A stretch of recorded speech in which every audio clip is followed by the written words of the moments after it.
કર્મણ્યેવાધિકારસ્તે મા ફલેષુ કદાચન મા કર્મ ફલ હેતુ ભૂર્મા તે સગોત્સવ કર્મણી.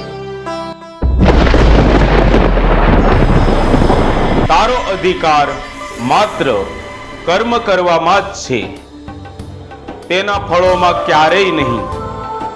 માટે કર્મના ફળને પોતાનો ઉદ્દેશ્ય ન બનાવ. હે અર્જુન, આસક્તિ ત્યજી દે. કર્મો પ્રત્યે વધારે પડતો લગાવ ન રાખ. સફળતા અને અસફળતામાં સમાન ભાવ રાખીને કર્તવ્ય કર્મો કર. કર્મ કરતી વખતે ફળની ચિંતા ના કર. આ પ્રકારના સ્વાર્થી કર્મોની ચિંતાથી માત્ર નિરાશા જ ઉત્પન્ન થાય છે.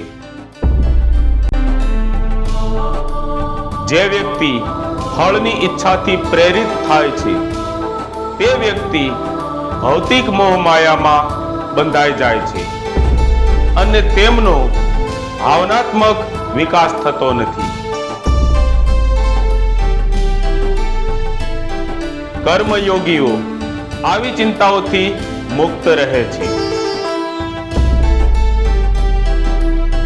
સમબુદ્ધિવાળા માણસ પુણ્ય અને પાપ બેયને આ લોકમાં જ ત્યજી દે છે, તેનાથી મુક્ત થઈ જાય છે.